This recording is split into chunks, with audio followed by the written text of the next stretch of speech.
buenas tardes a todos los participantes de la Escuela de Género y Desarrollo. Hoy nos encontramos en un martes más lleno de mucho aprendizaje, como también de salud mental, que es el tema en el que vamos a hablar el día de hoy.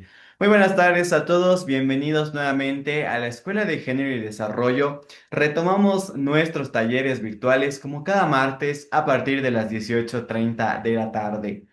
Gracias nuevamente por acompañarnos. Para mí es un placer y me hace feliz el poder compartir este espacio con ustedes. Para las nuevas personas que no me conocen, me presento. Mi nombre es Adrián Arevalo, soy licenciado en Comunicación Social y soy parte del equipo de comunicación y plataforma digital de la Escuela de Género y Desarrollo. Los voy a acompañar dirigiendo los talleres con los especialistas en los diferentes temas. Y quiero agradecerles y enviarles un saludo muy grande desde la ciudad de Cochabamba, Bolivia, y agradecerles por estar conectados una vez más. Para aquellas personas que no saben de qué se trata la Escuela de Género y Desarrollo, comentarles que en abril del 2020, con mucho esfuerzo, creamos un espacio virtual llamado Escuela de Género y Desarrollo, con el objetivo de informar y orientar a hombres y mujeres para que fortalezcan sus conocimientos en temáticas de género, salud y desarrollo integral. Gracias a muchos profesionales con una destacable trayectoria y alto sentido de responsabilidad social, fue posible llegar con este espacio virtual a miles de hogares dentro y fuera de Bolivia. Vimos con mucha satisfacción que la voz de expertos en diferentes especialidades, quienes de forma desinteresada y voluntaria, cada martes comparten sus conocimientos para informar y orientar a gente que realmente lo necesita. Juntos hemos aprendido en 217 talleres con más de 712,000 participantes de diferentes departamentos de nuestro país, como también del extranjero. Gracias por confiar en la Escuela de Género y Desarrollo. Hoy reafirmamos nuestro compromiso de seguir trabajando con ustedes, porque estamos convencidos que con educación Bolivia puede. Muchas gracias a cada uno de ustedes por estarse conectando y también no podemos iniciar nuestro taller sin antes agradecer a quien hace posible la Escuela de Género y Desarrollo, a nuestro promotor Samuel Doria Medina, que gracias a él la Escuela de Género y Desarrollo llega hasta sus hogares. Y también agradecer a nuestra directora de la Escuela de Género, Daniela Cabrera, que impulsa este proyecto en favor de la educación, salud y el desarrollo integral. Hoy tenemos un nuevo taller como cada martes y esta vez conmemorando el mes de la prevención del suicidio. Para ello tenemos a un especialista que ya se encuentra con nosotros porque creemos que es importante hablar sobre la salud mental, hablar sobre este tema en específico que es un poco delicado, pero es importante poder estar informados y poder también ayudar a las otras personas. En el taller número 218 de la Escuela de Género y Desarrollo, denominado Suicidio y Soledad. Para ello ya tenemos a nuestra expositora del día de hoy que nos acompaña, la Magister Luz Ismaela Iriarte. Ella es psicóloga gerontóloga. Tiene una licenciatura en psicología de la Universidad Mayor de San Andrés de La Paz, Bolivia. Tiene un diplomado en prevención y resiliencia en situación de riesgo y emergencia, como también tiene un máster en gerontología, dependencia y protección de mayores de la Universidad de Granada, España. Tiene un diplomado en psicología forense, como también otro diplomado en educación superior del CEPIES UMSA. Como también es psicóloga de línea de atención y contención emocional de la UMSA. Como también mucha trayectoria de nuestra expositora del día de hoy, que no es la primera vez que está con nosotros. Ya hemos compartido muchos talleres con la Magister Luz Ismaela, en el cual nos sentimos muy orgullosos de tenerla nuevamente para tratar otro tema. Para ello ya la tenemos presente y recordarles que tenemos 45 minutos de exposición aproximadamente de la Magister Luz Ismaela Iriarte, como también 45 minutos aproximadamente de preguntas al finalizar nuestro taller.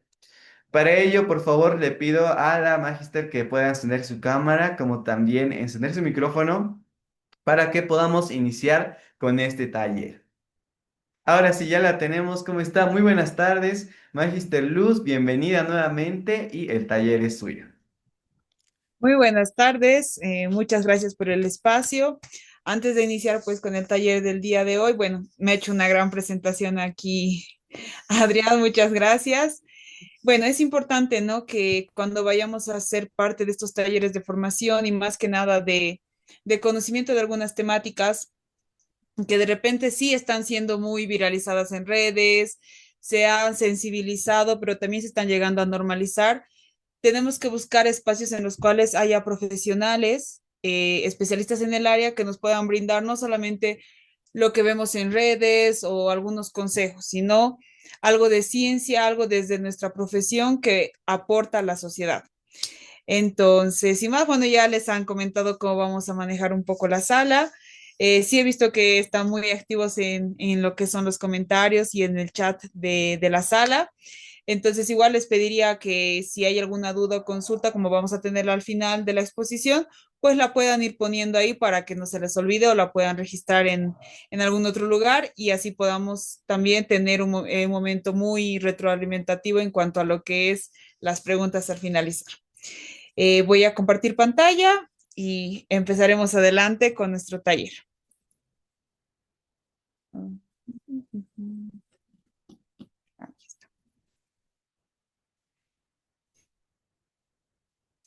¿Me confirman, por favor, cuándo se pueda ver? Sí, Magister, podemos ver su pantalla. Adelante. Perfecto.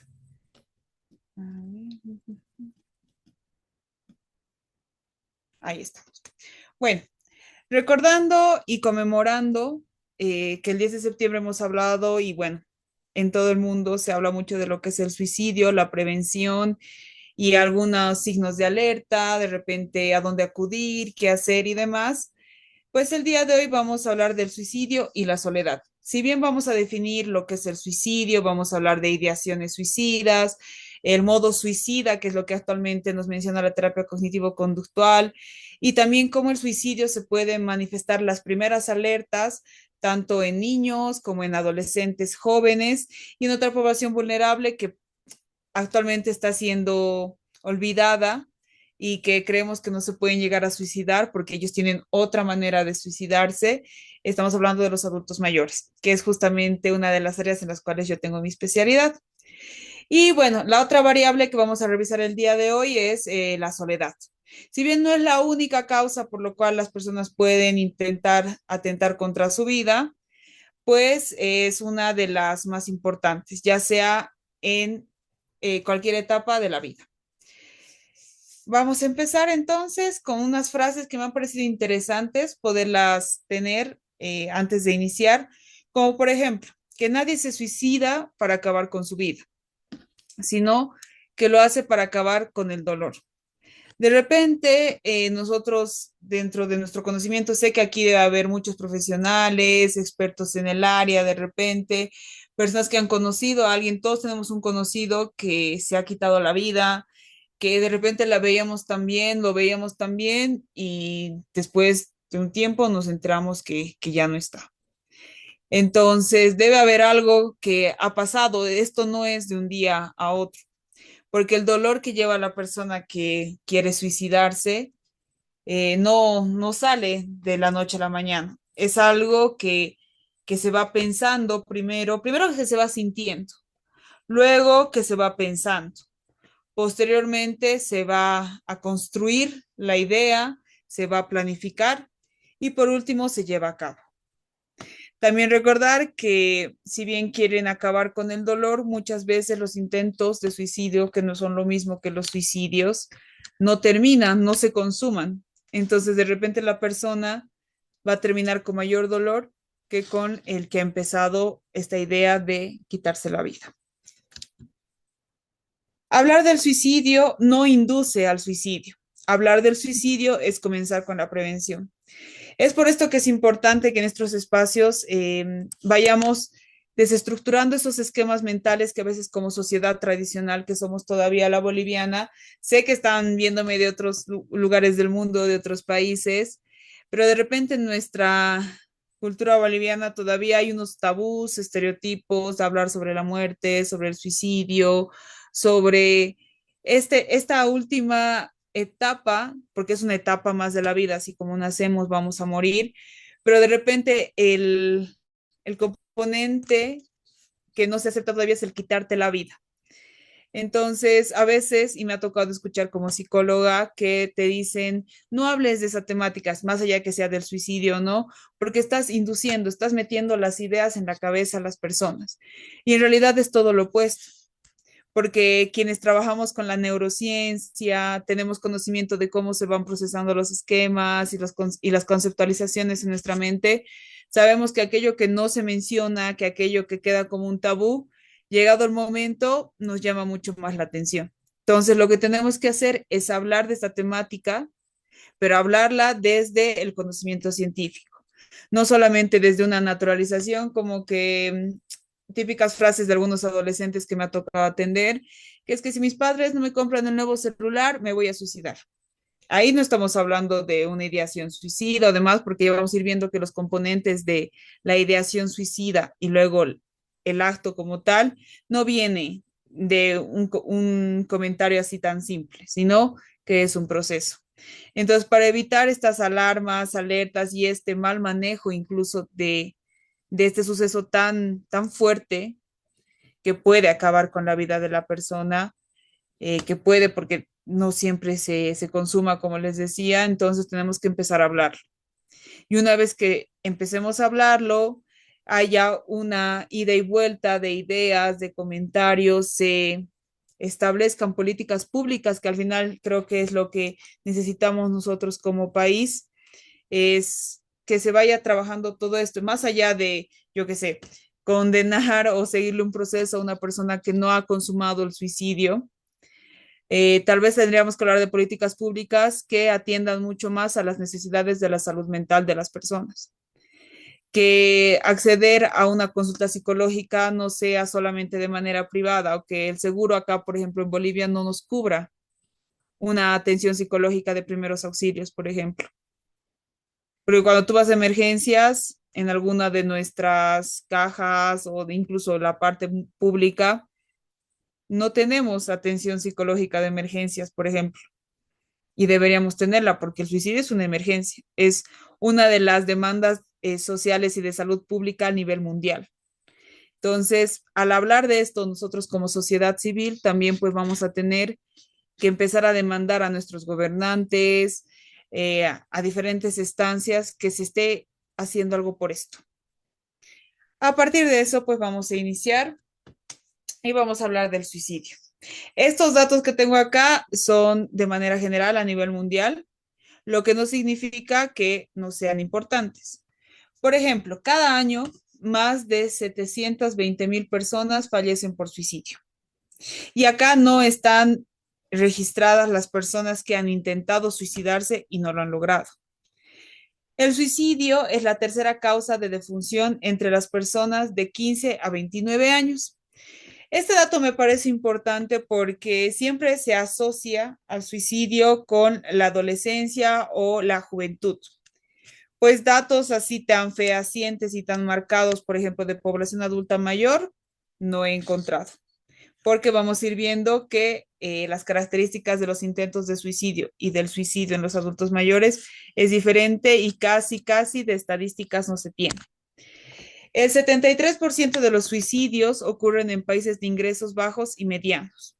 Bueno, esto puede ser por diferentes causas, pero dentro de los estudios en los cuales he sacado estos datos para empezar a hablar de la temática, nos menciona que evidentemente haber un estrés en cuanto a la parte laboral, en cuanto a la parte financiera, la seguridad y demás, hace que los países de ingresos bajos o medianos en los cuales, por ejemplo, se encuentra Bolivia, esta incertidumbre de no saber qué va a pasar con nosotros hace que poco a poco vayamos pensando en estas ideas de repente si no hay futuro en mi país, si va a seguir la crisis, si de repente viene una hambruna o tenemos muchos problemas climáticos, se está acabando la comida, no hay dólares, que es lo que está ahora de moda en nuestro país.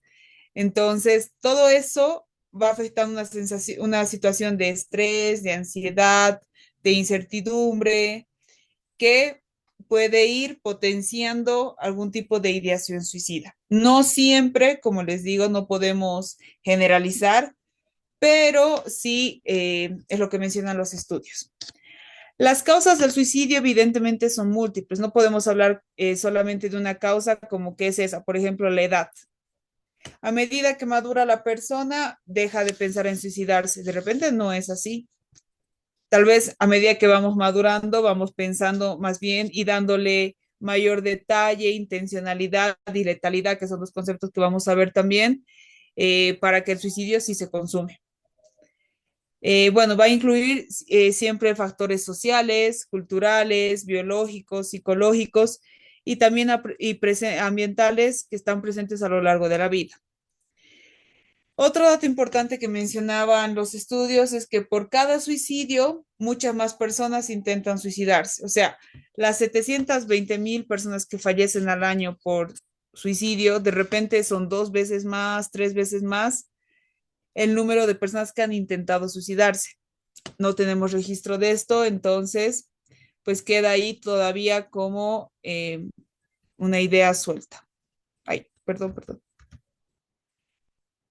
Un intento previo de suicidio es un importante factor de riesgo para próximos suicidios. Y se tiene que tomar en cuenta esto, ya que de repente no lo vemos como tal. Entonces, a veces pasa que decimos, no, perro que ladra no muerde, es un dicho muy, muy coloquial, pero de repente no están así. Está llamando la atención la persona y nosotros no le estamos tomando la atención debida. Se presenta de manera diferente, como les había dicho, en cada etapa de la vida, ya que tiene diferentes características a medida que se va abordando y avanzando en la vida. Tiene diferentes componentes para analizar y como les había mencionado, también es un problema social actual, muy, muy actual, incluso por la tecnología y la vida rápida y líquida que vivimos actualmente, y también de salud pública. No solamente por el hecho de que lleguen personas que han intentado, han tomado algún elemento fosforado para suicidarse, sino porque no se está hablando desde la prevención, no se está tomando en cuenta la salud mental. Entonces, ya entrando a la conceptualización de lo que es el suicidio es básicamente quitarse la propia vida intencionalmente, es tener la voluntad y la intención de quitársela. Cuando se consuma el suicidio, como se ha dicho, cuando la persona muere. Ahí sí podemos hablar de que el suicidio se ha consumado y que ha sido exitoso, aunque de repente el término exitoso pues nos incomode. Consumado, pues evidentemente como acto exitoso es eso, que la vida cese. Diferente, pero que va de la mano, es el intento de suicidio. Es un intento, como bien lo dice, que no termina en la muerte, sino más bien en la autolesión. Y en esta autolesión podemos ver incluso que la persona puede llegar a quedar paralítica, parapléjica o con alguna alteración funcional para el resto de su vida. También hemos visto que hay diferentes tipos de suicidios, por ejemplo, el suicidio asistido, que bueno, en otros países, en Bolivia todavía no se ha mencionado siquiera y se lo relaciona con la eutanasia.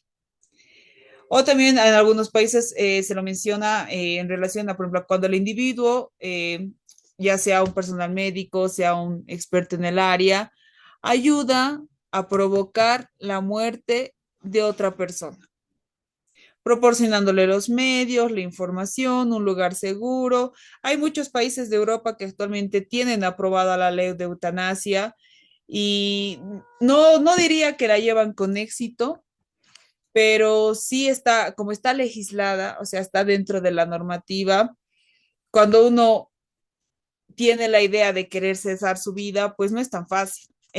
Por ejemplo, yo he vivido en España y dentro de la formación de mi maestría teníamos, dentro de las políticas públicas, hablar de la eutanasia. Y ahí nos dábamos cuenta que No es tan fácil como que voy al ayuntamiento, voy a la alcaldía, a la gobernación, quien sea que sea a cargo de esto, y digo, me quiero matar. No. Pasas por evaluaciones psicológicas, tienes que llenar formularios, evaluaciones de trabajo social, eh, tienes que tener sí o sí una enfermedad crónica o terminal, o sea, son muchos componentes. Entonces, si todavía lo seguimos manejando desde el lado de el tabú, el desconocimiento, mejor no hables de esa temática, en realidad te das cuenta que hablar de esta temática, pues primero nos educa a todos. Y una vez que nos ha educado a todos, pues a partir de eso ya podemos empezar a trabajar y manejar terminología adecuada. Otro de los tipos de suicidios, que ahora también se está hablando en la parte de la gerontología y en la geriatría, es el suicidio pasivo, que vamos a ir viendo posteriormente, pero como un pequeño adelanto, generalmente este lo realizan los adultos mayores. No hay muchos datos, no hay muchas estadísticas, pero cuando hablamos de un suicidio pasivo, no es que te vas a apuntar con un arma, no es que te vas a tomar medicamentos, no es que vas a tomar algún cuerpo fosforado, sino que te dejas estar, dejas de salir, de hacer tus actividades, dejas de comer, dejas de caminar, dejas de tomar tu medicación, que es el otro lado opuesto, y simplemente estás ahí, esperando a morir. Por eso se llama suicidio pasivo. Según Durkheim, que es un psicólogo, filósofo y pedagogo francés, habla de diferentes tipos de suicidios. Por ejemplo, tenemos el suicidio egoísta, que este se da cuando la persona no tiene un sentido de pertenencia, siente que ningún grupo lo ha logrado asimilar, con ningún grupo ha tenido algún tipo de contacto profundo, generar un vínculo. Entonces, al tener esta carencia, este vacío, la persona decide quitarse la vida.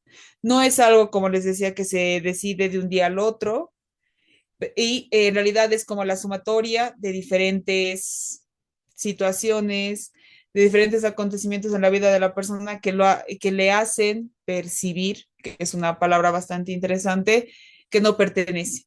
Entonces, a partir de esto, él planifica y lleva a cabo el suicidio. Luego hablamos del suicidio altruista, que este es más bien el lado opuesto del egoísta. Hablamos del suicidio altruista cuando hay una alta integración en un grupo, ya sea cultura, sea religión, sea cual sea este grupo, yo me he fundido con este grupo. Entonces, si los objetivos del grupo me dicen que yo tengo que hacer este suicidio, y ahí no vamos a entrar en temas de religión, pero yo sé que las personas que están detrás de la computadora, más o menos podemos ir teniendo algunas características y alguna idea de lo que se está hablando. Entonces, por presión, yo realizo el suicidio. De repente no lo quería hacer, pero como estoy tan integrado a mi grupo social, me he fundido y he perdido mi individualidad y mi identidad, pues voy a hacer lo que diga el grupo, dejando de lado siquiera lo que yo pensaba. Luego tenemos el tipo de suicidio anómico, que es una confusión y una falta de dirección.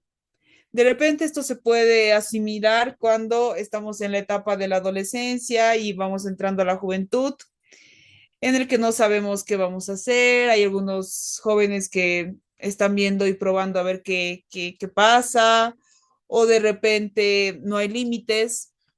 Sabemos nosotros como personal del área de salud y en general que quienes ponen los límites en la casa, quienes rayan la cancha, si queremos llamarlo así, de quienes hacen qué se debe hacer y qué no se debe hacer, pues son los padres.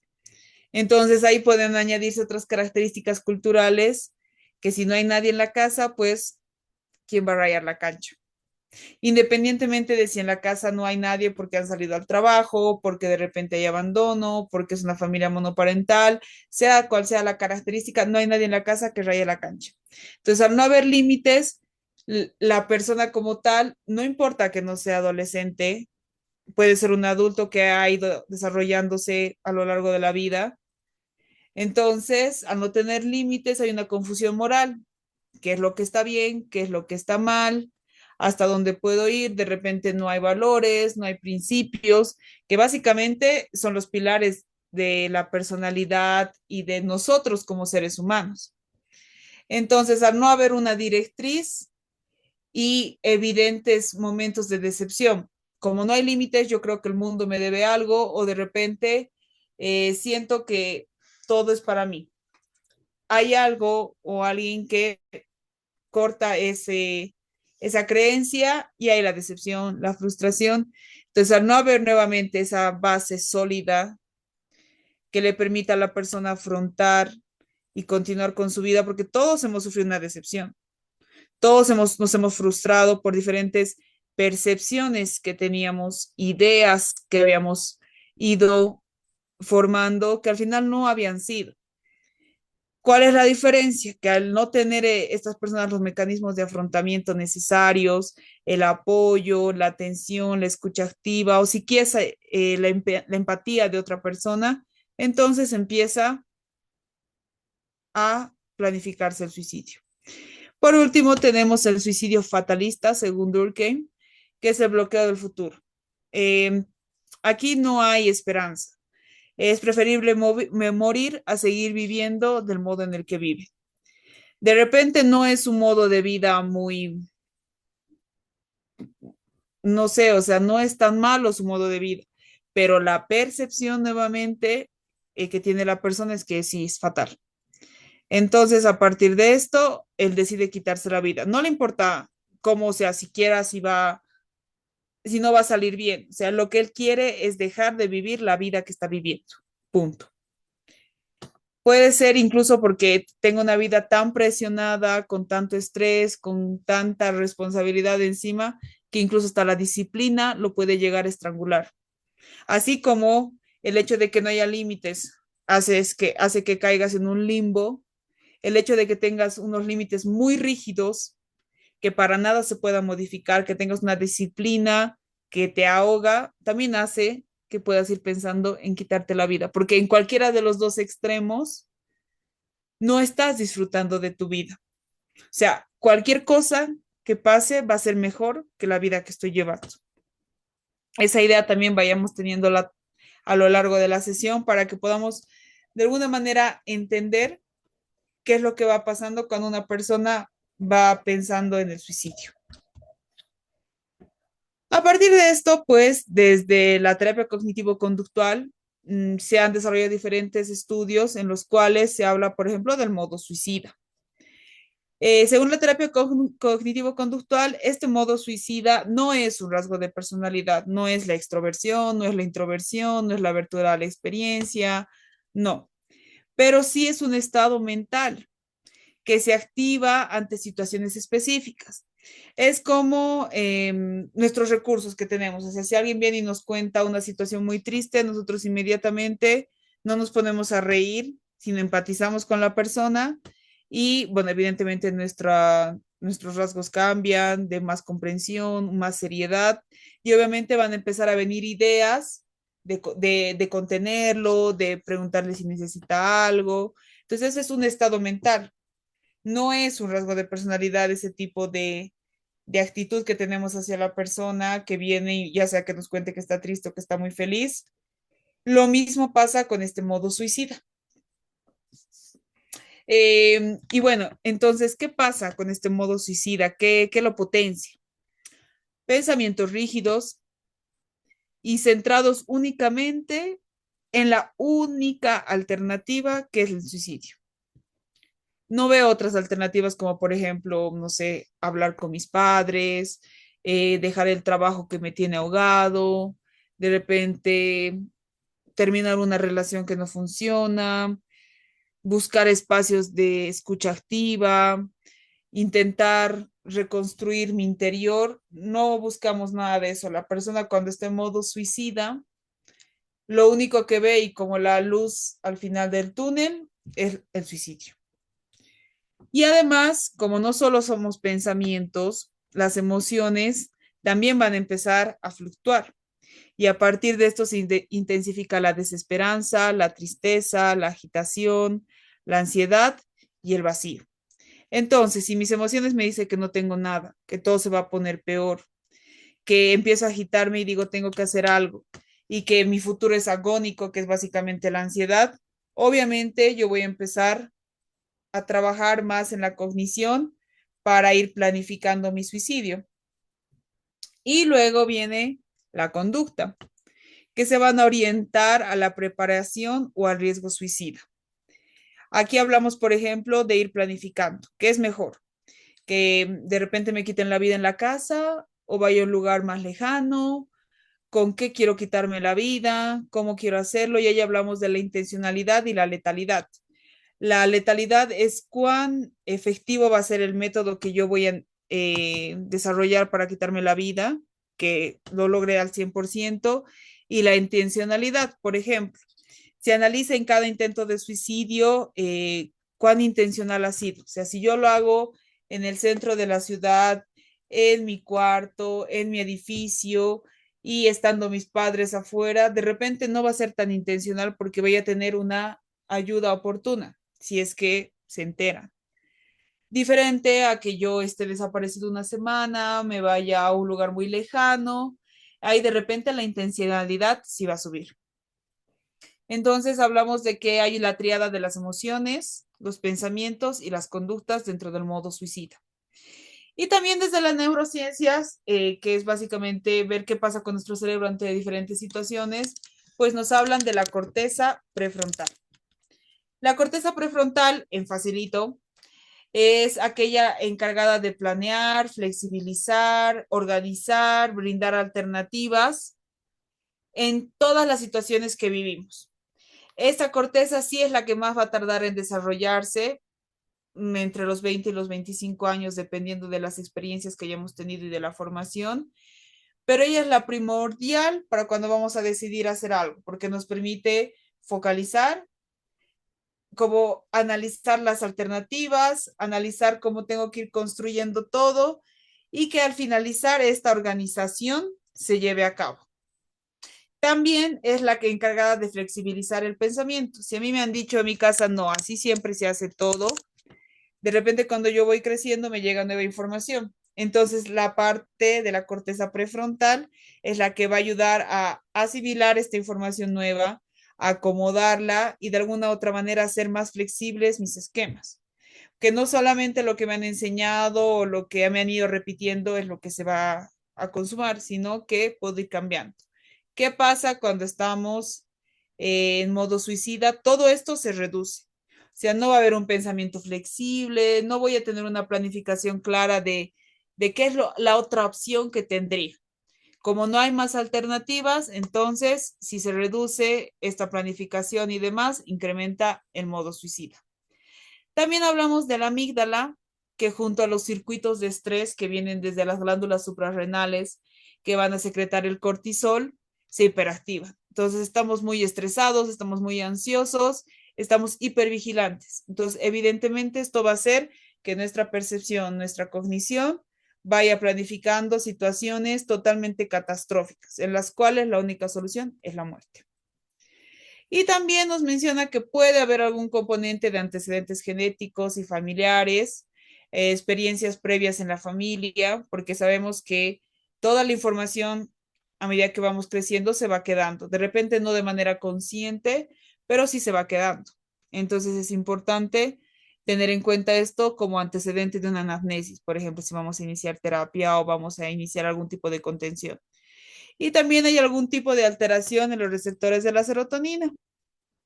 Habíamos visto que los receptores de la serotonina pues ayudan bastante a, a que nos sintamos más felices, al igual que la dopamina, que incluso la oxitocina, pues va trabajando. Entonces, si esta reduce, podemos ver ahí algún componente también neuroquímico. Vamos a pasar a la siguiente. No, no, no. Vamos. Entonces, a partir de esto, se ha hablado de la ideación suicida. Les he dicho que vamos a ir viendo poco a poco cada uno de los componentes. Y bueno, hay una ideación suicida pasiva. en la cual se va a manifestar el deseo de no existir. La vida no tiene sentido. Y esta se va a acompañar de emociones como por ejemplo de la desesperanza que le hemos visto, tristeza profunda, un vacío que no se llena con nada ni con nadie y una sensación de carga. Luego tenemos la ideación suicida, que es la activa, en el cual los pensamientos ya no se quedan solo en pensamientos, en esas ideas de ya no debería existir, la vida no tiene sentido, sino que lo voy convirtiendo en planes y acciones concretas. Es como cuando vamos haciendo un proyecto, tenemos un objetivo general a lo que yo quiero llegar y voy sacando objetivos específicos que luego en mi planificación se van a hacer actividades. Y a partir de esto, pues tenemos las conductas, como les había mencionado, de la intencionalidad, la letalidad y la planificación. O sea, ya voy planificando cuál lejos va a ser, con qué va a ser, cómo va a ser, qué fecha, dónde, cuánto. Es una tendencia, la ideación suicida como tal es una tendencia recurrente a acabar con la propia vida y en realidad, a manera general, entre el 5 y el 25%, que es un porcentaje bastante significativo, la población ha experimentado una ideación suicida. No quiere decir que seamos suicidas, pero sí hemos pensado a partir ya sea de la parte pasiva, esos componentes, esas frases que a veces nos llegan que duelen, que incomodan, que lastiman, pero las hemos sentido junto a estas emociones. Por cual sea que haya sido la situación, la hemos sentido. Evidentemente, la ideación suicida, al igual que el suicidio como tal, no es un trastorno, pero la ideación suicida sí ya es un síntoma de que algo no está yendo bien. Y tampoco es que sea imprescindible para el acto, no es que sí o sí la persona con la cual hemos visto que ha atentado contra su vida y ha tenido alguna de estas dos, simplemente pasa, o sea, la ideación suicida es activa y va. También esta ideación suicida puede estar relacionada con, por ejemplo, la depresión mayor, que ese es un trastorno psiquiátrico que se tiene que regular con medicación. De hecho, yo tenía una paciente que tenía esquizofrenia y tenía alucinaciones y deliraba con la muerte. Le encantaba hablar de la muerte, todo el tiempo era cuando yo la visitaba que se iba a morir, que ya sabía cómo iba a ser, que tenía la boca seca, que ya no respiraba, incluso me llegaba a mencionar que la querían matar algunas veces, que ella se quería quitar la vida. Entonces, no es solamente la depresión, sino ya hablamos de un componente mucho más pesado que es el trastorno de la depresión mayor. Obviamente esta paciente estaba medicada, pero había que trabajar esa ideación suicida, esos componentes de muerte y ese delirio que tenía ella con la muerte. También puede estar relacionado con el trastorno bipolar, con el trastorno dismórfico corporal, que también actualmente está muy en boga, y el trastorno límite de personalidad. Además, con la distimia, puede estar relacionada a la ideación suicida. Entonces, vamos a pasar a hablar de las poblaciones y los riesgos que tienen, signos de alerta y bueno, ¿qué podemos hacer? En el caso del suicidio en niños, que tampoco tenemos muchos datos porque se los toma a veces como accidentes y demás, podemos tener, por ejemplo, cambios bruscos en su juego. Sabemos que a los niños, dentro de la intervención y la mejor manera de diagnóstico es el juego. Entonces, si vamos a ver que su juego de repente tiene temáticas de muerte, de tristeza, melancolía, abandono, incluso maltrato, violencia, cualquier tipo de abuso, es una alerta. Y también cambios bruscos en sus dibujos. Los niños, independientemente de que puedan o no puedan hablar, estén escolarizados y demás, el juego y los dibujos nos dan muchos más datos que cualquier entrevista que podamos tener con el niño. Empiezan a hablar de la muerte, empiezan a hablar de la tristeza que sienten, de la melancolía. Me ha llegado incluso a compartir espacio con profesionales, colegas que me decían, pero los niños no sienten melancolía. Los niños sí pueden vivir esta experiencia y la angustia también. O sea, el estar de repente en alguna situación de violencia, en alguna situación de incertidumbre, y no hablamos solo de violencia física, violencia sexual, violencia psicológica, abandono, maltrato, también es violencia. Entonces, todo esto va a angustiar al niño y va a llegar al punto en el que se va a sentir melancólico. Va a haber otras las señales de alerta, es el aislamiento de los amigos, y el aislamiento de los padres. De repente era un niño muy activo y de un día a otro ya no habla, ya no sale con sus amiguitos, ya no juega.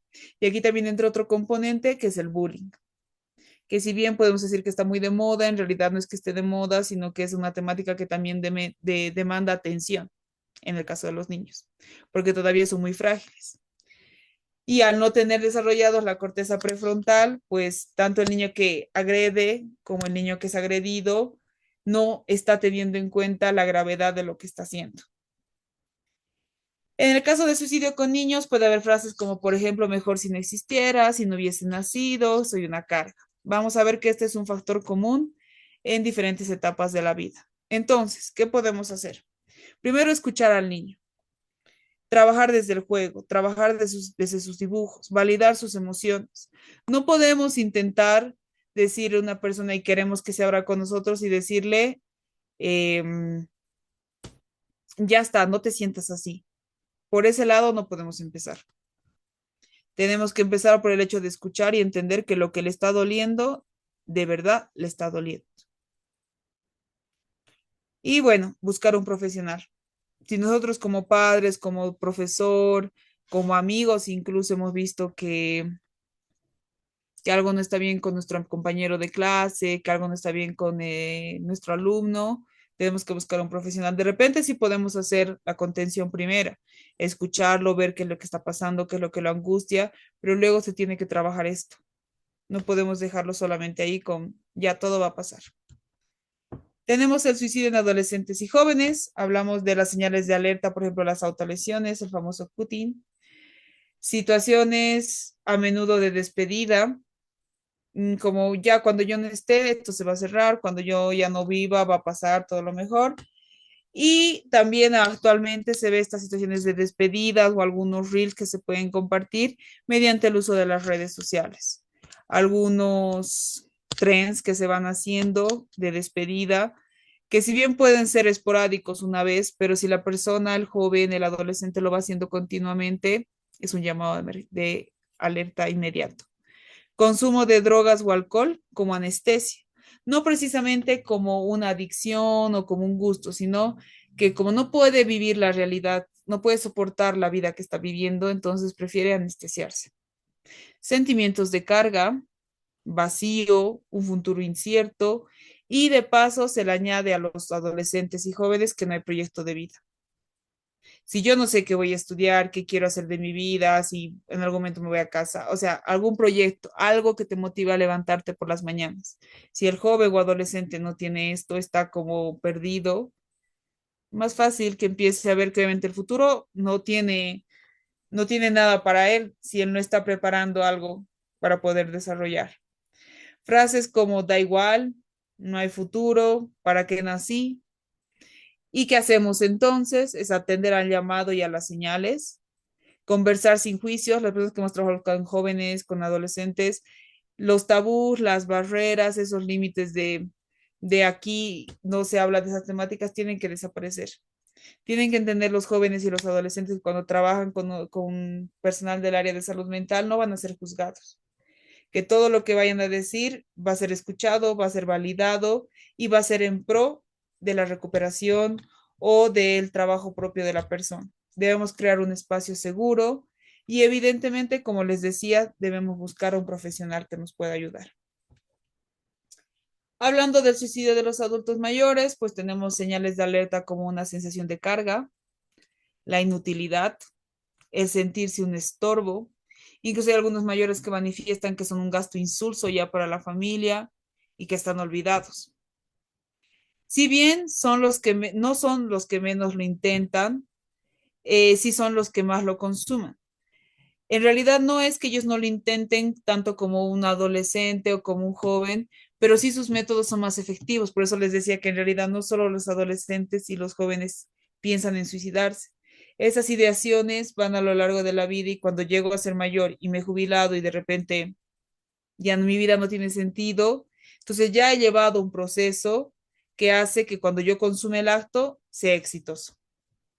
Y factores como el duelo, la pérdida de la pareja, la pérdida de los hijos, la pérdida de cualquier tipo de duelo que se puede hablar, que sería incluso temática de otro taller, hacen que esto pueda irse manifestando. La jubilación, que es un cambio brusco y total en los mayores que ni siquiera se ha estudiado acá en Bolivia, por ejemplo, la soledad, que es lo que vamos a ver un poquito ahora, y de repente algún tipo de enfermedad crónica y terminal, que también hace que hablemos, por ejemplo, ahí lo que habíamos dicho de la eutanasia.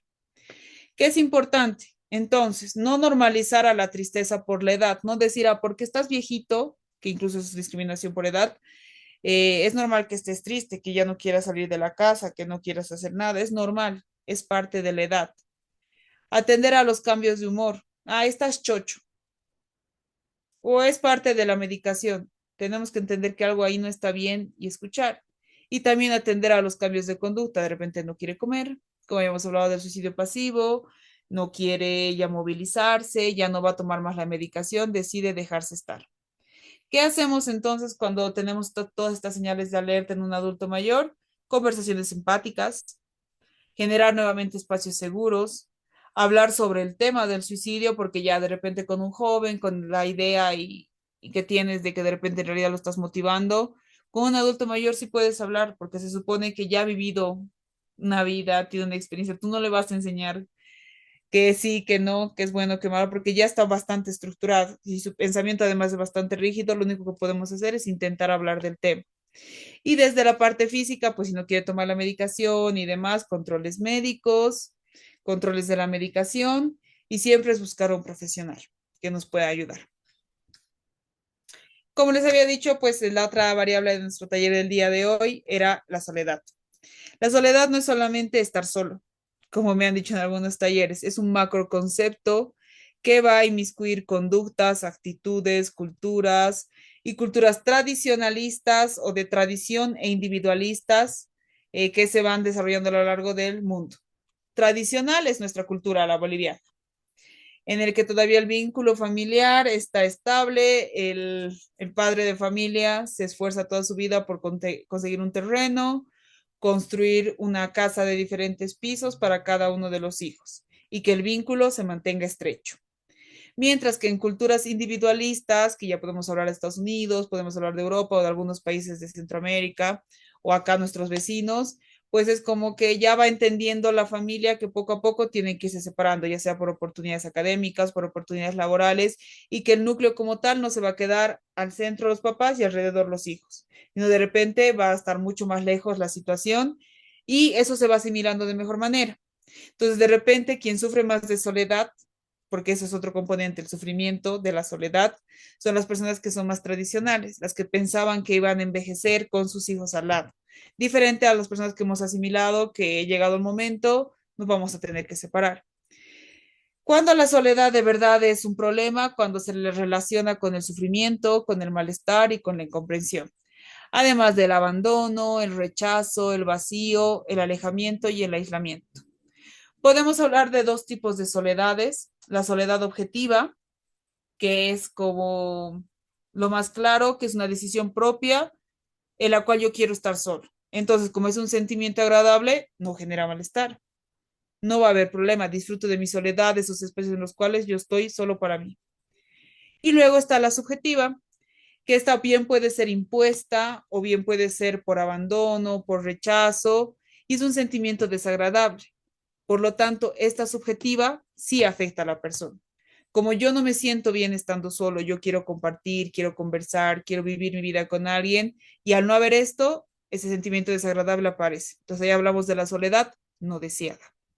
Esta soledad no deseada es un fenómeno social, universal y multicausal, que incluso nos podría tomar otro taller a hablar de qué es la soledad y de lo que se está investigando acerca de esta soledad.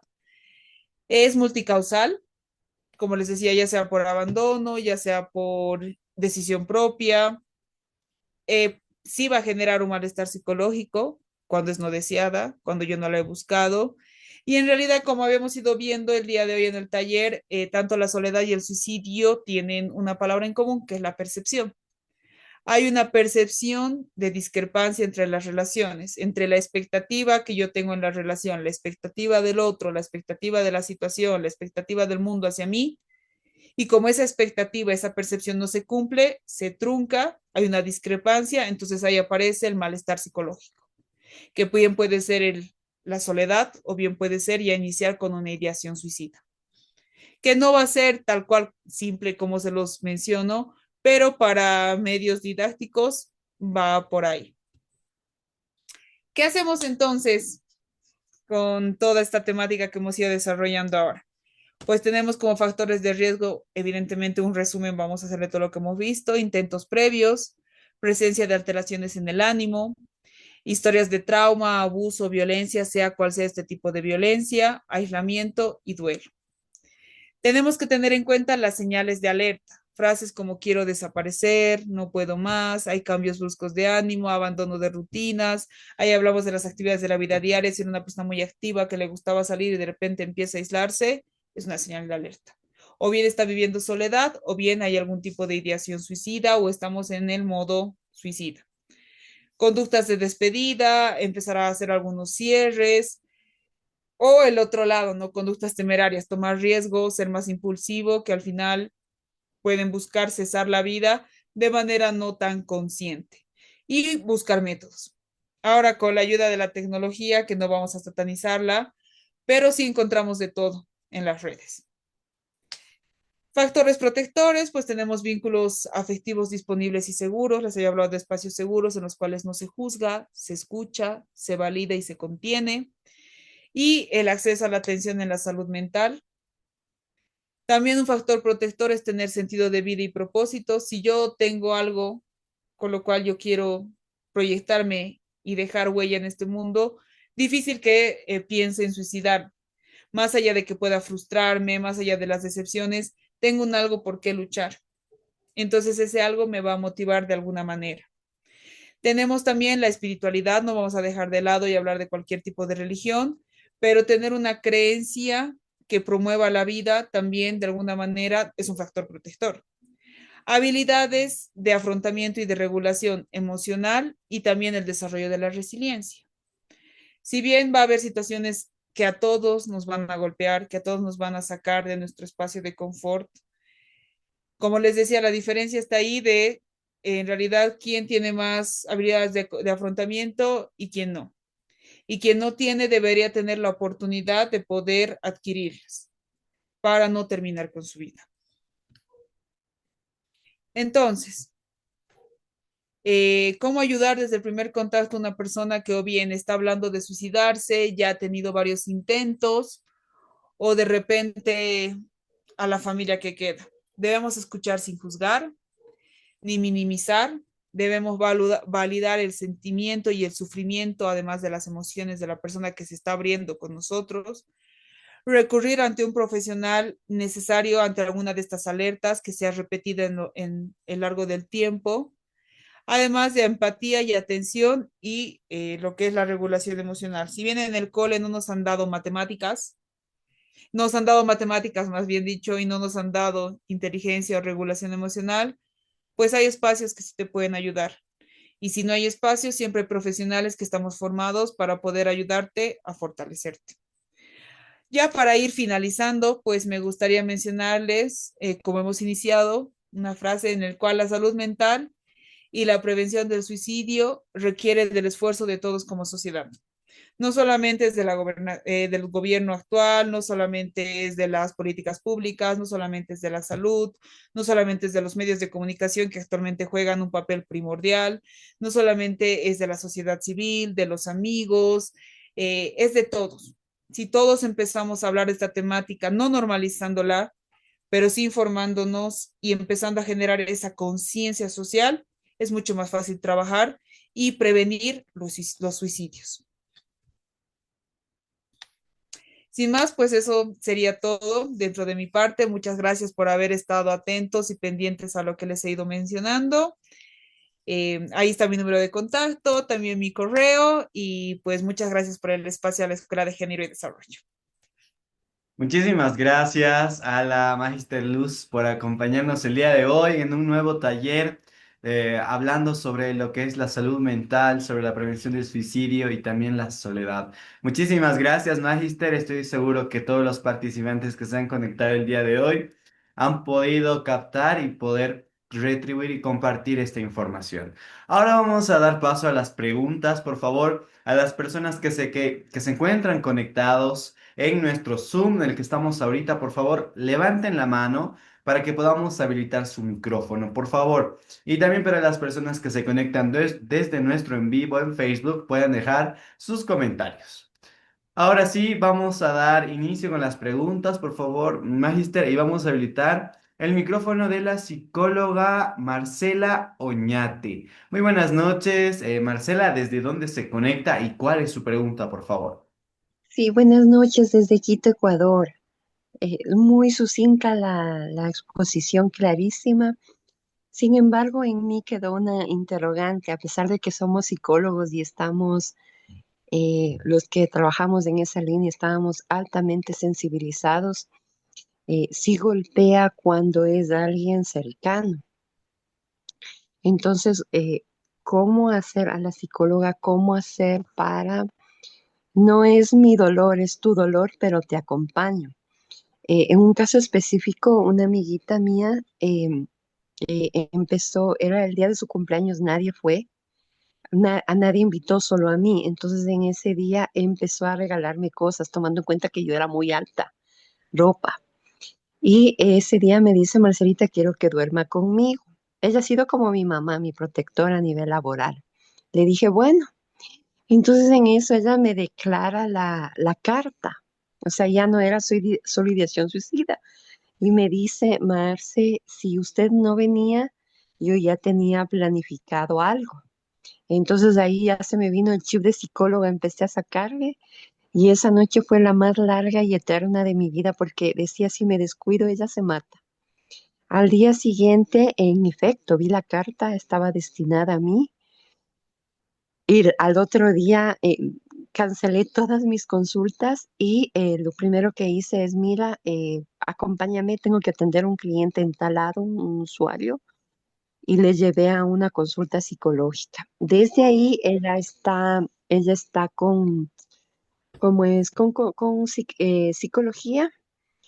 Obviamente, como en todos los países latinos, la seguridad pública o en el MSP, en el ministerio, se demoran, pero acá hay una llamada de contención. Sin embargo, a mí cada vez que me escribe, no me puedo deshacer de esa noche. Entonces quería ver cómo puedo ayudarme yo misma, a pesar de que soy psicóloga, porque una cosa yo he tratado en consultorio y hace el protocolo y adherivo, psiquiatría voy, pero qué duro que ha sido con alguien cercano. Eso nomás, más que comentario eso. Gracias. Muy bien, muchas gracias, Marcela. Bueno, sé que es difícil. Yo igual he tenido experiencias de compañeros de cole, de personas bueno, tú dices, ¿en qué momento ha pasado todo esto, verdad? Bueno, para trabajar con nosotros, bueno, una psicóloga justamente ahora que yo estaba en terapia me mencionaba y es que nosotros desde que nos formamos empezamos como de repente a etiquetar o a querer, como tú bien dices, ¿no? Ver qué está pasando, o sea, cómo yo puedo hacer. Y en realidad lo que tenemos que entender primero nosotros es trabajar con nosotros y si la otra persona, como te dije, yo te he entregado la carta y demás, sí es estar atenta, sí es apoyar, pero de repente entender que si te ha compartido a ti esto es porque tal vez la intencionalidad con la cual iba a realizar, como te he dicho, si tú no venías, iba a pasar esto. Entonces tú has estado ahí. Entonces de repente ahí la ansiedad y toda esa catástrofe que ella veía de fatalidad y de soledad, incluso podemos mencionarla ahí, ha reducido. Entonces ahí también nosotros tenemos que empezar a trabajar con la autoeducación y el autocuidado a nosotras. Gracias por tu comentario y tu pregunta. Muchísimas gracias, Magister. Y también enviamos un saludo muy grande hasta Ecuador, hasta Quito, y también agradecer a Marcela, a la psicóloga Marcela, por igual compartir con nosotros este taller y aprender un poco más. Vamos a continuar habilitando las preguntas, por favor, y habilitamos el micrófono de Soledad Mondaca. Buenas noches, Soledad. ¿Desde dónde se conecta y cuál es su pregunta, por favor? Buenas noches, ¿me escuchan? Sí, sí. Buenas noches, doctora. Felicitarle por su excelente. Me ha gustado, la verdad, la conversación que ha hecho. Doctora, siempre voy a hablar en nuestros talleres sobre mi persona. A mí me han detectado trastorno límite de personalidad. Pero ¿qué hacemos cuando en el mismo trabajo o en el mismo psiquiatra donde me están atendiendo minimizan mis problemas? En el trabajo, por ejemplo, les digo a mis compañeros, me siento sola, me siento triste, quiero desaparecer. Y solamente escucho uno, tú puedes, o una moja, una simple risa, por decirles. Minimiza mi problema. De la nada empiezo a llorar, me pongo, me enojo, empiezo a reír, empiezo a temblar. Y cuando le explico a mi psiquiatra, la que me está atendiendo, pasa lo mismo. Solamente me dice, es por tu trastorno, ya va a pasar, tienes que ser fuerte. Y son esas palabras las que me lastiman. Es como si no me estuvieran tomando atención y me siento bien mal. Doctora, ¿qué puedo hacer Muy ahorita ya bien. estoy en la calle y me siento como si hubiera perdido algo? Me siento bien triste, me siento mal, porque acabo de salir de mi consulta del psiquiatra y recibo esas palabras. O sea, no tengo ayuda. Cuando les digo que me siento sola o me siento mal, no tengo ese apoyo, ni a mi familia, ni en el trabajo, ni en mis consultas médicas, doctora. Muy bien, gracias Soledad por compartirnos la situación que estás viviendo. Sé que es bastante complicado y que las frases hechas como todo va a mejorar, es cuestión de tiempo, diferentes palabras y frases que te han debido mencionar. Si bien nosotros deberíamos creer que el personal de salud debería ser la primera contención, lastimosamente dentro de nuestro ámbito laboral, supongo que nos hablas desde Bolivia porque no te he percibido ningún modismo al hablar. Sí, Eh, Soledad se conecta desde La Paz, si no estoy mal, es una ya, participante perfecto. muy recurrente en la escuela. Muchas gracias. Bueno, entonces sí vivimos en la misma ciudad.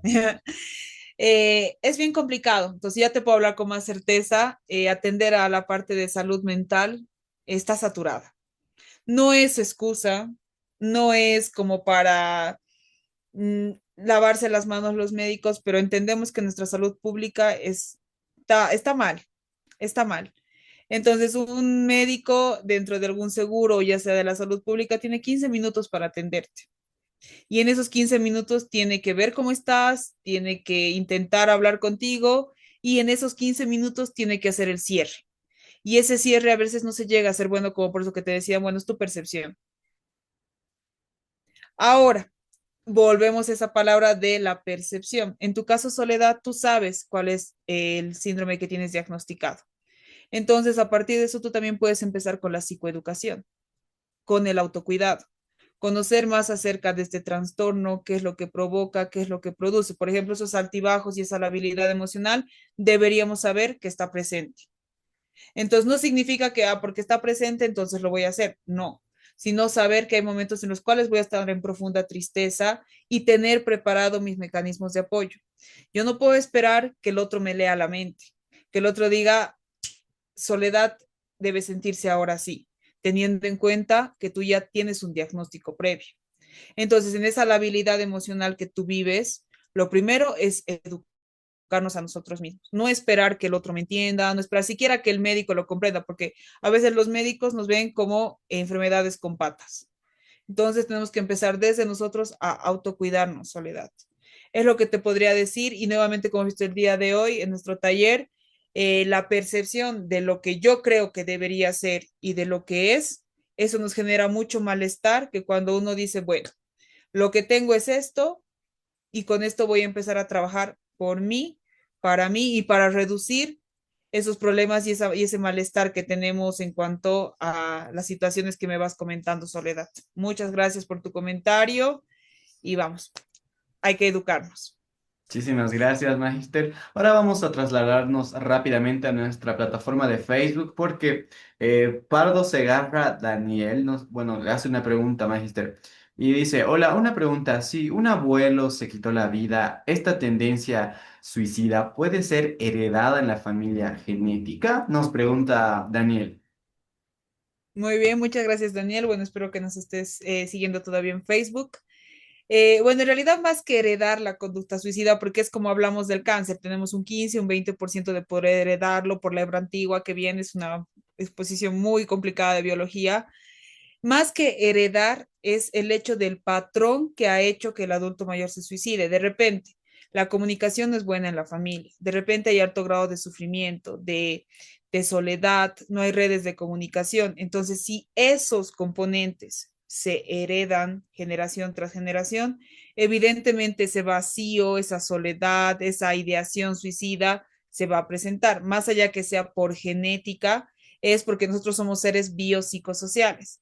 Desde mi biología puede o no estar presente, pero si desde el componente psicológico y el componente social yo no lo trabajo, no lo proceso, no lo elaboro y lo resuelvo, evidentemente puede estar más presente, no como herencia genética, sino como parte de la historia familiar. Muchísimas gracias, Magister, y también a Daniel por realizarnos su pregunta. Volvemos a nuestro Zoom y habilitamos el micrófono de Richard Flores Vela. Buenas noches, Richard. ¿Desde dónde te conectas y cuál es tu pregunta? Creo que perdimos la conexión de Muy, Rich. Ah, ahora muy sí. buenas noches. Adelante. En principio, felicitarlos a la escuela y a la vez también a la doctora, ¿no? En este caso, la psicóloga. Bueno, mi pregunta va un poquito más allá estoy hablando, perdón, de La Paz también. Quisiera saber un poquito acerca de que como también como seres humanos tenemos, eh, bueno, una evolución, en este caso de niño, adulto, digo, a joven, adulto, adulto mayor. Ya sabemos que también en el trayecto de la vida va cabizbajos, piedras en el camino, obstáculos que debemos de superar. Y uno de esos también puede ser también el suicidio, ¿no? Prácticamente. Pero ahora, ¿cómo podríamos enfocarnos desde la familia y desde los profesores, o sea, desde los docentes, que estamos con jóvenes y con niños para poder fortalecer tal vez esa situación concerniente al suicidio? Eso también quisiera, por favor, que me pueda responder la licenciada. Muchas gracias. Ay, bueno, me había silenciado el micrófono. Bueno, gracias primero por la pregunta y más allá de la profesión que tengamos, el ámbito en el cual nos podamos ir desarrollando, pues la prevención del suicidio está, como les decía, en crear espacios seguros. No importa la etapa de la vida en la cual se encuentren las personas, lo importante es crear espacios seguros en los cuales ellos puedan hablar de lo que les está pasando. No importa si es un niño, si es un adolescente, si es un adulto mayor, tenemos que generar estos espacios en los cuales ellos se sientan seguros para poder hablar de su malestar. Eso es lo que podemos hacer desde el ámbito en el cual estemos, ya seamos o no seamos dentro del área de la salud mental. Lo que podemos hacer es eso, una escucha activa, validación de emociones y si vemos estas señales de alerta, pues comunicarnos con alguien más, ya sea con los padres de familia, con el director de la escuela, de repente ver qué está pasando en el entorno de la persona para que pues podamos ir previniendo esto. Básicamente sería eso, o sea, tenemos que trabajar desde la prevención, desde la empatía también y como decía, siempre desde la educación, ¿no? Ver algunas señales, estar atentos, estar muy pilas a lo que está pasando en nuestro entorno. Muchas gracias por la pregunta. Muchísimas gracias, Magister, y también mandamos un saludo muy grande hasta la ciudad de La Paz. Vamos ahora, continuamos en nuestro Zoom y habilitamos el micrófono de Miguel Ángel Gómez. Buenas noches, Miguel Ángel, ¿desde dónde se conecta y cuál es su pregunta, por favor? Nuevamente habilitamos el micrófono de Miguel Ángel. Buenas, ¿me escuchan? Sí, sí. Listo. Bueno, muy buenas noches a todos los presentes y agradezco la oportunidad de ser escuchado. Bueno, mi pregunta va más hacia el cómo podemos ayudar, pero de una diferente manera. He visto a lo largo de mi vida que hay dos tipos de ayuda, una ayuda a largo plazo y una ayuda a corto plazo. Durante toda mi vida he visto estos en mucha gente a mi alrededor, a la que conozco e incluso a la que no conozco, que llega a hablarme sobre sus cosas de la nada y veo y siento sus dolores y pesares, pero siempre pensé que hay ese tipo de ayuda. ¿Cómo podemos a mejorar que exista más ayuda a largo plazo? Porque he visto que hay la ayuda a corto plazo donde le decimos que estamos con él y todo va a estar bien y claro, le ayuda, pero esta ayuda es momentánea y las personas tienden a recaer en los mismos problemas. ¿Qué podríamos hacer para ayudar a alguien que más que pensar en mandarlo con un profesional, él nos busca y en una ayuda como una emergencia, digamos, ¿qué podríamos hacer para que los jóvenes sepan lo que valen?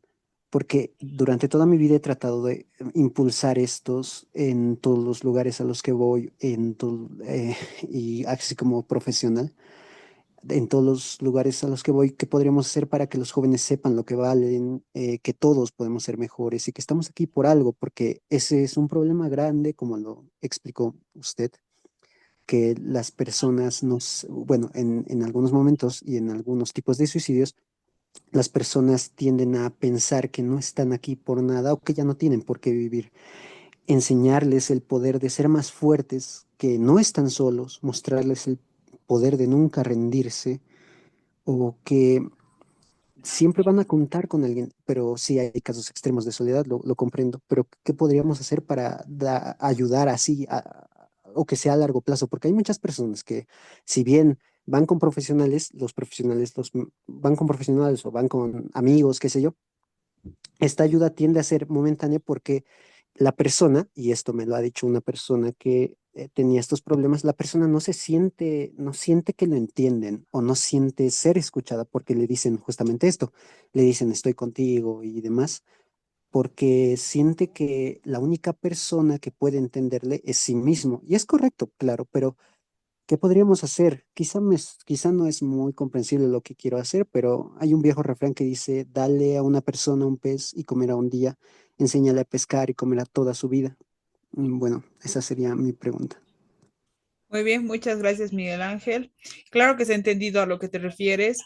Y sí, evidentemente en nuestra cultura muy pocas personas cuando tenemos una dificultad y nos sentimos hasta acá, buscamos ayuda profesional. ¿Qué es lo que hacemos? Nos apoyamos en amigos, nos apoyamos en algún conocido, en alguien que haya pasado por la misma situación.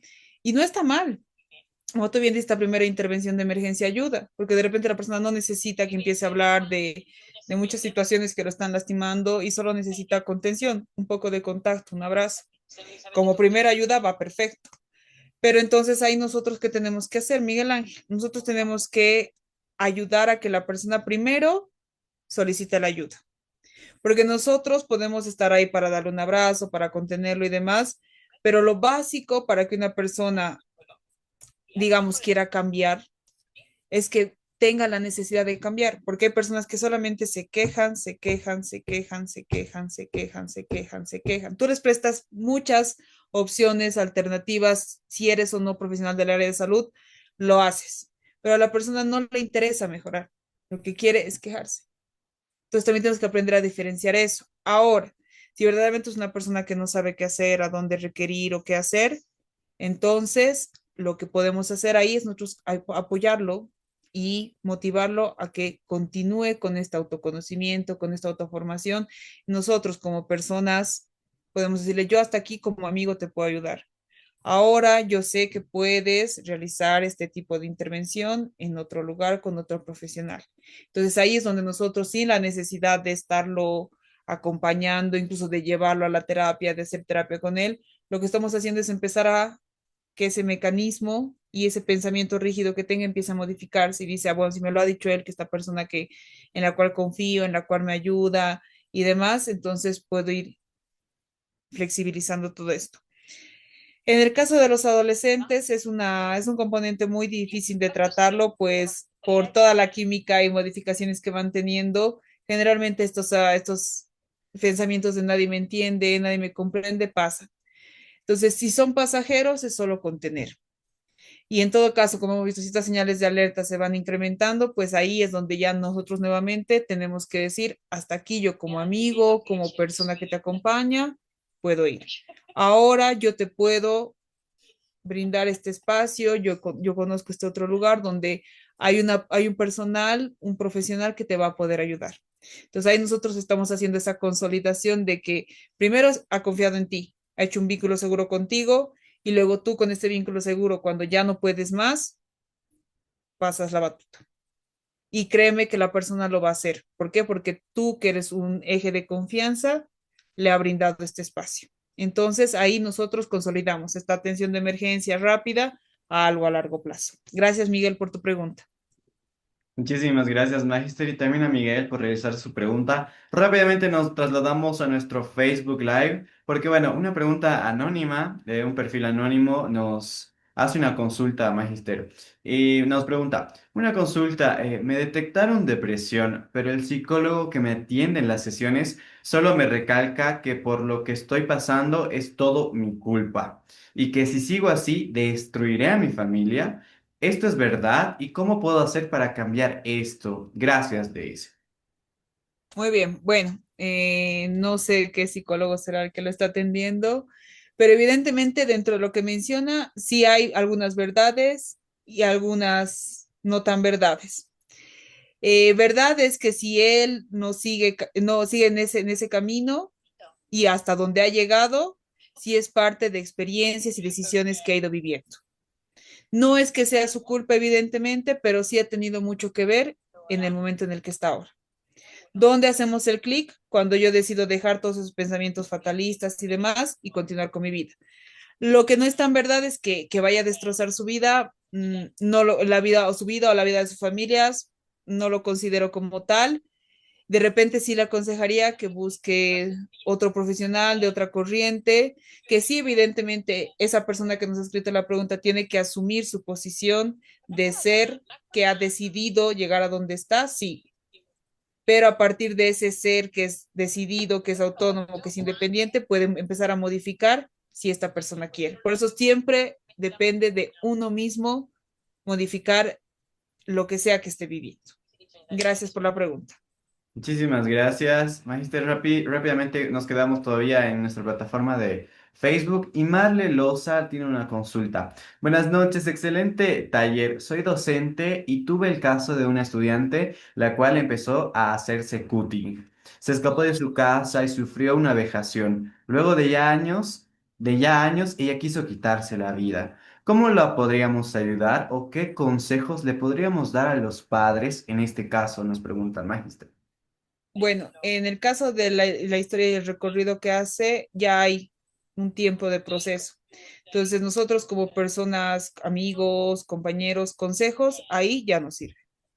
Ahí la persona ya ha consolidado, ya establecido, ya asimilado, acomodado diferentes ideas en su cabeza.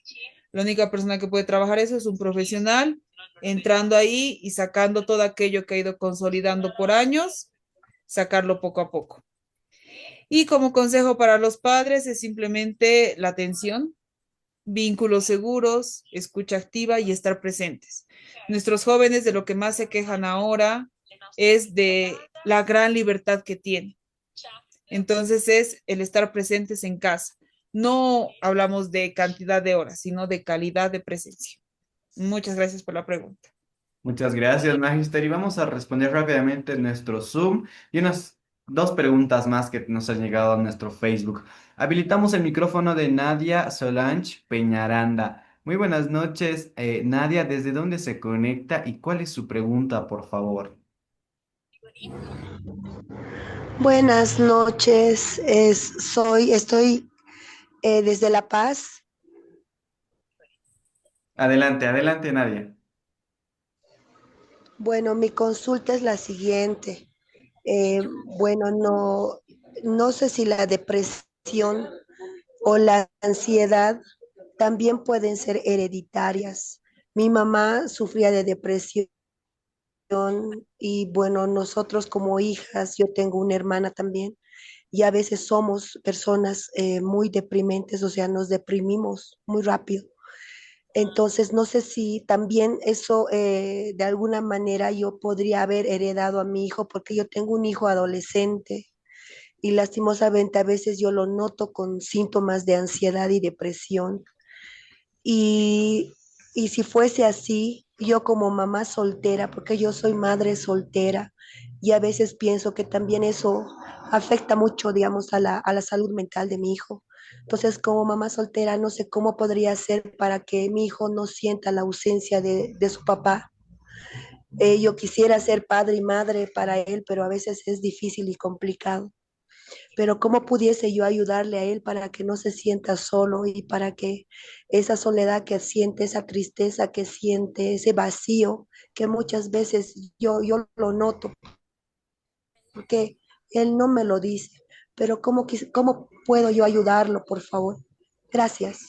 Muy bien, muchas gracias Nadia por tu pregunta. Bueno, habíamos hablado ya de que somos seres biopsicosociales. Entonces, dentro de la genética, de repente sí puede haber algún componente. Donde nosotros podemos modificar es en la estructura y cómo se va desarrollando nuestros esquemas mentales y nuestra interacción social.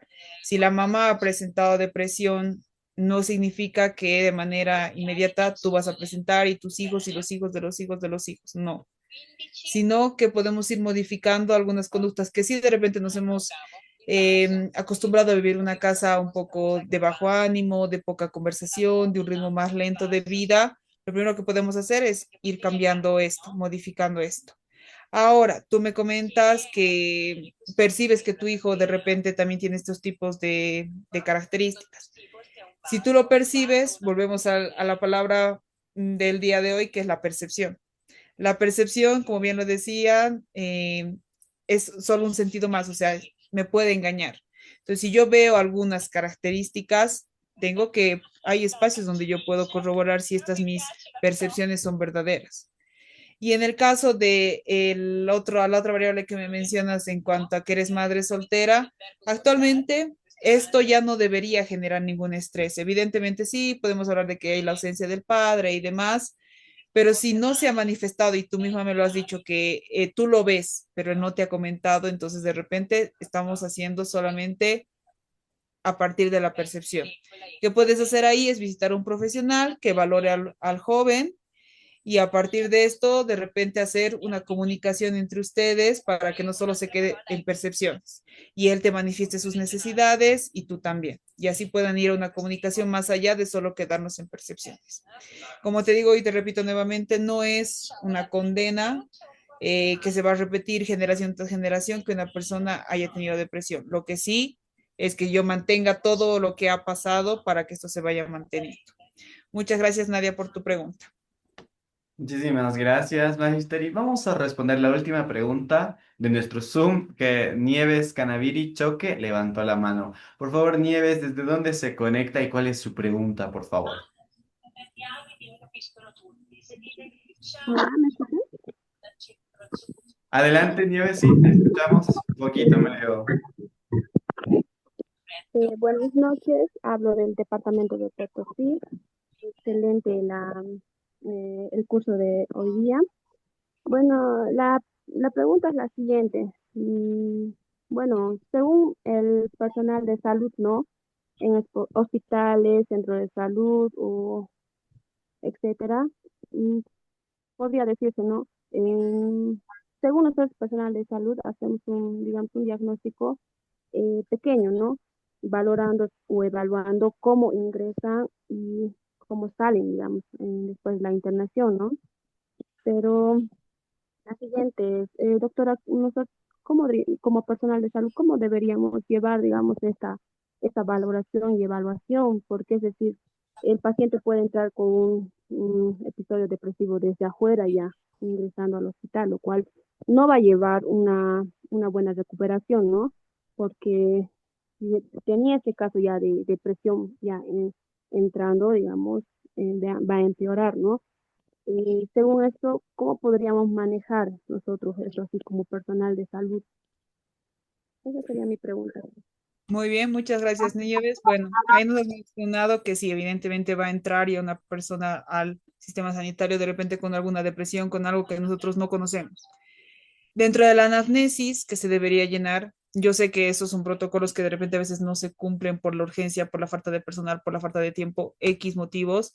En la anamnesis nosotros tenemos que registrar todo esto. Y si vemos que la persona está tomando algún antidepresivo, algún ansiolítico, de repente ya visitado por otra situación en nosocomio, entonces tenemos que recurrir a la historia clínica. En caso que veamos que ya hay estos antecedentes, nosotros, por ejemplo, si yo soy la enfermera, soy el médico general, puedo atender el dolor físico, la contención de ese momento. Cualquier persona puede contener en ese momento, pero después tengo que derivar porque como tú misma me has dicho, de repente no va a tener el mismo nivel de recuperación y la aceleración de la recuperación si estamos hablando de depresión o de ansiedad. Entonces, lo que te puedo sugerir siempre es tomar los datos lo más que se pueda en cuanto a la parte de salud mental, si ha asistido, si no ha asistido, cómo va, qué medicación, cada cuánto y demás. Y si no está la persona consciente para responder eso, tiene que haber alguien que pueda autorizar alguna situación, entonces que nos brinde los mayores datos para posteriormente iniciar con la atención en salud mental. Muchas gracias, Nieves, por tu pregunta. Muchísimas gracias, Magister. Bueno, de esta manera ya concluimos nuestra ronda de preguntas porque ya estamos llegando al límite de nuestro taller. Bueno, ha sido muy importante y creo que muy reflexionado. Hemos podido reflexionar de igual manera con todos los testimonios, las preguntas de nuestros participantes y saber también que es muy importante hablar sobre la salud mental. Muchísimas gracias, Magister. Por favor, para culminar nuestro taller, por favor, sus últimas recomendaciones. Y también el compromiso de que nos pueda brindar más talleres sobre diferentes temáticas que nos pueda también ayudar como personas y poder mejorar. Muchísimas gracias y también vamos a compartir el contacto de la expositora para que las personas que deseen una consulta más personalizada puedan hacerlo. Adelante, por favor, Magisterus. Muy bien, muchas gracias por el espacio nuevamente. Me quedo muy agradecida y muy alegre de ver tantas personas conectadas de tantos lugares del país e incluso fuera del país. Gracias por haberme escuchado, por haber compartido algunas de sus experiencias, algunos de sus dolores y más que nada que yo creo que tenemos que ir modificando. Si queremos que la sociedad cambie, tenemos que empezar por nosotros mismos. Siempre creando espacios seguros de comunicación, de validación emocional, que muy poco se está haciendo actualmente. Ser empáticos con las situaciones de los otros, pero siempre teniendo en cuenta que, como les decía alguna persona que había preguntado, esa persona tiene que querer cambiar, tiene que estar tan movilizado en modificar a ese dolor, eso algo que le está generando ahí para que podamos ayudar. Que como personas no somos salvadores, no somos superhéroes. La persona tiene que decidir porque quien vive con esa persona 24/7 es ella misma. Entonces tiene que partir de ella. Nosotros estamos para apoyar, estamos para comprender, para entender, para guiar, para escuchar, pero quien tiene que decidir hasta aquí es la persona. Muchas gracias y claro que sí queda el compromiso de que nos podamos ver en otras oportunidades, con otros talleres, siempre desde la salud mental y entendiendo que somos seres y personas integrales. Entonces, si una de nuestras esferas no está bien, pues las otras también van a empezar a fallar. Entonces, debemos trabajar como un todo integral. Muchas gracias.